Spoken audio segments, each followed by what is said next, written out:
Hi, it's Alan, and welcome back to the Library of Alexandria. So today, I'm actually going to review a nonfiction book dealing with ancient history, and it is, boom, The Rise of Athens by Anthony Everitt. So, I'm a Latin teacher, so I teach a lot of Roman history in my classes, especially late Republic, like the Julius Caesar, Crassus, Pompey, Marius, Sulla, Cicero time, and like the turn of the Republic into the early Empire. And so I've read plenty of books dealing with Roman history. But a couple of years ago, I started teaching a class that deals with both Greek and Roman history. And so I really needed to brush up on my Greek history, having never been a huge fan of the ancient Greeks. And the Greeks are where they stole most of their culture from anyway, because that's the Roman way. And so I picked up The Rise of Athens, and man, am I glad I did. I'm not sure which civilization I like more, really, at this point, because The Rise of Athens does such a good job showing us what the world was like in the 6th through 4th century BC. And Anthony Everitt's writing style, as always, I've read plenty of Anthony Everitt books. His writing style has a very narrative flow to it. He's kind of somewhere in... He's not quite as academic as Adrian Goldsworthy, but he's not quite as narrative as, say, Philip Freeman, another ancient historian. So it flows really well. Every chapter kind of starts with some scenario where it's just like a very hyper-focused lens. Like, look at this right here. There's a guy going to market, or this specific thing is happening, or on this day this happened. And then we kind of draw back, and he goes back in time before we arrive back at where the chapter began.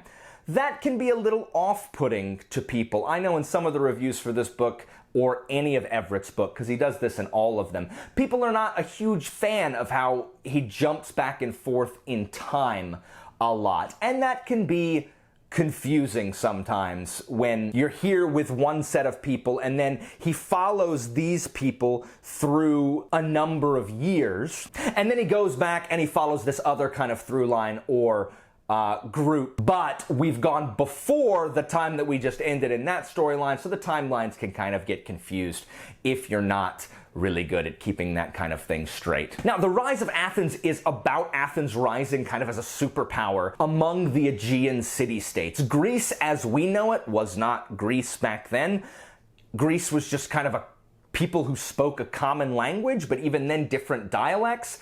And each city, like Sparta or Athens or Thebes or Megara, Corinth, Argos, these were all separate nations that really just shared a common language. They were all Greek people, and they hated each other, but not as much as they hated people who weren't Greek. So there was this incredible individualistic streak where they need to be the best among Greeks, but even the lowest among Greeks was better than, for example, a barbarian like the Persians. And so that's really where this narrative begins. It begins outlining the three major players in this lens of history, and that's Athens, Sparta, and then the Persian Empire. So it talks about Athens' rise from an oligarchy run by the nobles called the Eupatridae to a tyranny which we think of as objectively bad, but a tyranny was just it was just a dictatorship run by one guy called the tyrant. And then how those tyrannies were overthrown in favor of the first and only true democracy, where almost every single free male citizen of Athens was involved in the government. I mean, we're talking about, like, high offices were chosen randomly, like by lot, except for the generals, because it would be foolish to choose generals by lot. And that's just bizarre for us to think about. And it's also really interesting to see that democracy was not created out of any kind of altruistic thing.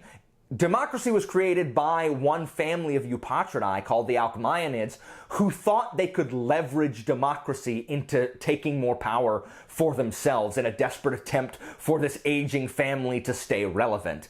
So democracy was this really self-serving thing. It wasn't so that, oh, well, no, we feel for the people and all the people should be... No. They were just trying to take more power for themselves. Sparta, everyone knows Sparta and loves Sparta. If you've seen 300, it's kind of like that, but not really. Xerxes from Persia is not dulls him from Street Fighter. He's not a 7-foot tall giant, and the immortals weren't demons, and there weren't like big cyclopes on Xerxes' side. That's not real. But the Spartans are awesome, and they, lived very sparsely, as we know. Here you'll learn that Sparta is not its actual real name. It's actually Lacedaemon, and they're called Sparta because the equals, those really elite fighters that we're talking about, are called Spartiates.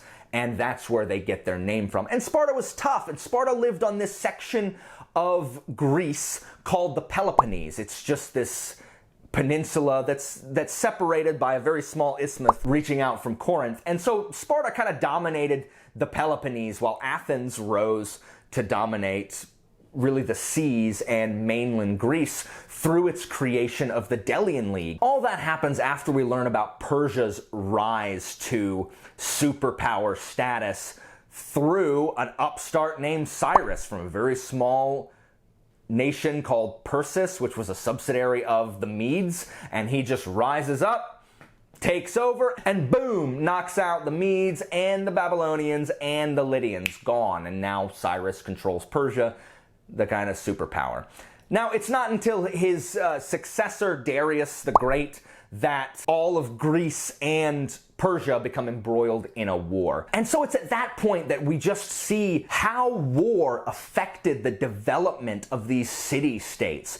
First of all, we have this enormous nation of barbarians invading mainland Greece, and we have the two really superpowers, Athens and Sparta. Athens, who kind of more controls the sea at this time, and Sparta, who is the undisputed beasts on land. And so this first invasion by Darius culminates at the Battle of Marathon, which is 26 miles from Athens, and the Athenians don't get any help from Sparta because there's a festival and they're too busy to go fight during the festival. And the Athenians pull out this miraculous victory against the Persians at Marathon. And this really is what propels the Athenians to hegemon status. Everyone kind of looks to them, even though they think they're insufferable. But then Darius's son, Xerxes, continues the invasion, and that's where we have awesome battles like the battle at Thermopylae, where 300 Spartans and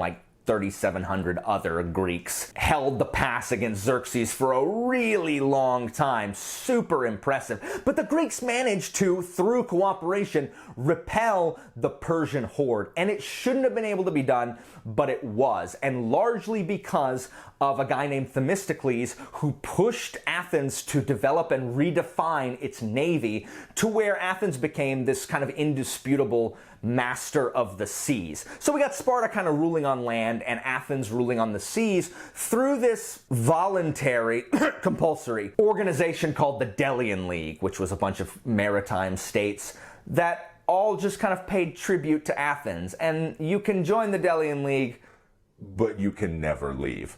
And so then Persia kind of sits on the sidelines as it broils to one of the most interesting conflicts in, really, I think, in history, the Peloponnesian War, which is mainly a fight against Athens and its allies and Sparta and its allies. And the last section of the book is devoted to the Peloponnesian War and its fallout. And guys, the fact that there has not been a TV miniseries or really any movie or anything about the Peloponnesian War is a travesty.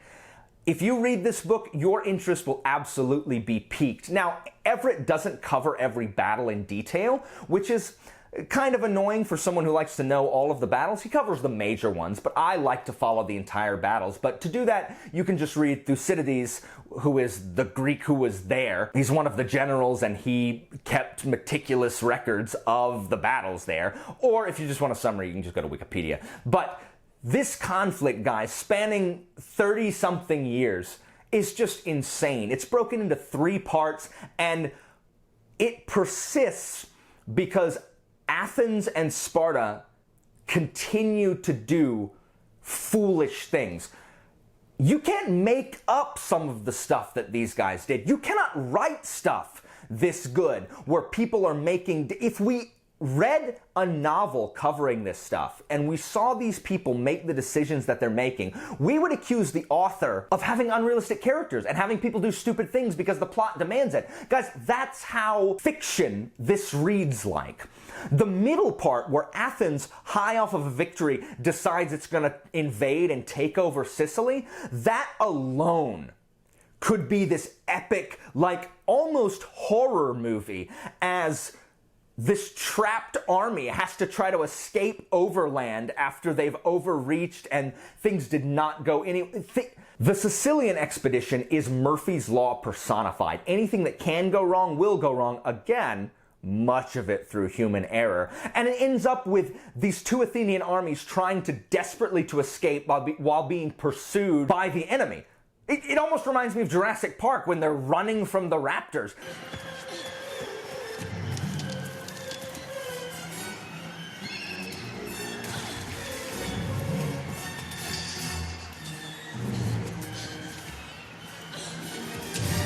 That's how intense this is. This alone could be a movie. And then you have the final section of the war where, I'm just not going to spoil it, but if you know anything about history, I mean, Sparta does win. The way they win is just, you need to read about the Peloponnesian War, guys. This is amazing stuff. And the one thing that Everitt does really, really good in this book is he does a great job of bringing these characters to life. From Cleisthenes, who is the inventor of democracy, to Themistocles, the kind of shady, I see him as kind of a used car salesman who propelled Athens to naval superiority, to Pericles, probably the most well-known and respected Athenian statesman of all time, and his reforms and his brood of humanists who believed more in man than they did in the gods, to all of his would-be successors like the four-time turncoat Alcibiades, or the radical Democrat leather merchant Cleon, and then great Spartans like the wily Lysander, and of course Leonidas, who I guess you can consider Gerard Butler if you want. To even Xerxes, who, though he looks like a 7-foot-tall Dalsum in 300, Xerxes to me seems much more like, I don't know, he seems much more like Kip from Napoleon Dynamite. It's pretty cool, I guess. Where one of the reasons he continues his invasion of Greece is because he heard there were great gardens there. And he's like, oh, I'm just gonna, it's pretty much the best thing that ever happened to me, coming over here and, just gonna come spread the gardens. And that's how it reads to me. But these characters, he does a great job of bringing them to life. And even Socrates and the Hetaira Aspasia, who was this well-respected woman of the time. Because that's what's interesting about history. It's not just the facts as they happen. It's not just the events. It's the people that were involved. The human cost. And Everitt always, in all of his books, he highlights little personal stories that history books may brush over because they're not relevant to the plot or the narrative at large. But what it does is it gives us more of a development of these characters. Writing history shouldn't really be any different than writing fiction. The same things are what compel people to read more and to delve more into it. And I don't really know why there are so many history teachers that don't understand this. Whenever I hear a kid say that they hate history, I don't understand that. How can you hate history filled with larger-than-life characters? It just has to be kind of spun in the right way and, narrated as the story that it is. And Everitt does a really good job here. The last couple chapters are devoted to Spartan hegemony passing over to Theban hegemony, which then passes over to Philip of Macedon. And the epilogue is really Alexander the Great taking over, which brings the next major period in Greek history. And so it ends with a whimper. It's not Everitt's fault. He didn't write it. That's just how it happens. I think the Peloponnesian War is the most interesting part of this. If you are in any way interested in ancient history and war, you will love this book. If you're super interested into the minutia of lawmaking and government, this is probably not the book for you. He does go over things like that in the Governments of Athens especially, but it's not the minutia. There's still some stuff that I had to look up or just is guesswork when you're reading it. It's not super important. So he glosses over that a lot. So it's not super specific on laws and in economics and government and stuff. But as a military history, and as the birth and the birth of democracy and the rise and fall of this arrogant superpower called Athens, it's really a great and easy read. This is one of my favorite ancient history books that I've read, Greek, Roman, Persian, of any of the ancient peoples. So guys, I hope you enjoyed this video. If you want to talk about it in the comments, let's go ahead and do that. If you want me to make more videos that are kind of about history, let me know there too, and I will. I can't imagine that a lot of people want to hear someone talk about history a lot, sadly, especially ancient history. I think it's fascinating, but I get that not everybody does. But I did want to put that out there because there are people who aren't interested in this kind of stuff, and I know for me it was difficult to separate the wheat from the chaff when it comes to ancient history books, because there are a lot that are just a drag and are not really interesting, don't capture my attention, even though they're about something that theoretically I should find awesome. As always, guys, thanks for watching. I'll see you next time.